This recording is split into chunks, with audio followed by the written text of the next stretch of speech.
Ole twin video pakhat tuna yan video pakhat karon rek le dona he octopus ka ngai tua ko octopus mu zong song to achon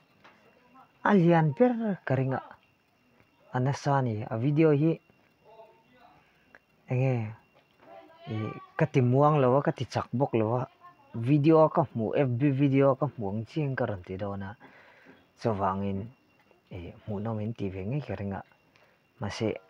atoi lo ani a sei lo ani o shot video tak zet tak tak ang si khania in lo en ve don ya video i thirang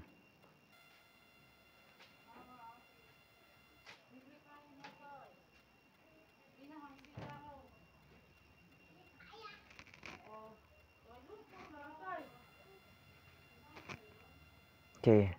mo ngan kikin ta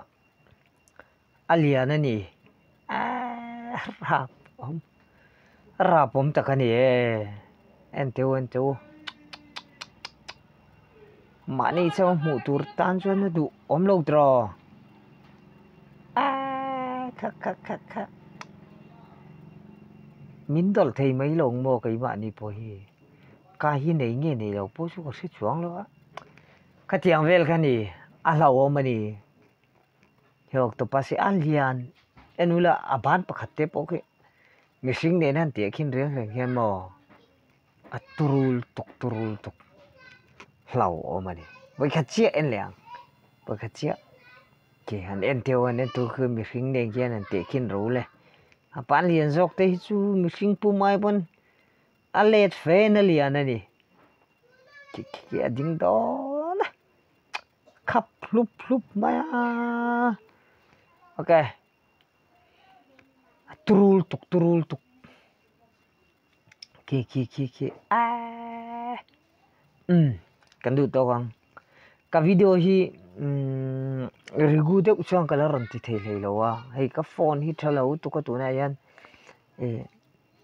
nu te phone mangin hei kan nu phone mangin karan be ve chang thina hei poi video a fia lo bok nen kan me lo cheve de bok nen mo lan thathiar maya chuwang chuan video hi takin du thu saming kap man lawa kap thei lawa poi ke tia tiang karon rek zeu do na ka video te lo bin lo ngai thak sak le en sak thin tur le chuan min lo view a min lo share saka thei ram chuan share saka min lo like saka comment lama boni se in du zong te ron soi ve thin turin in mi support na karong gen bol ni min lo like sak don ya goodbye.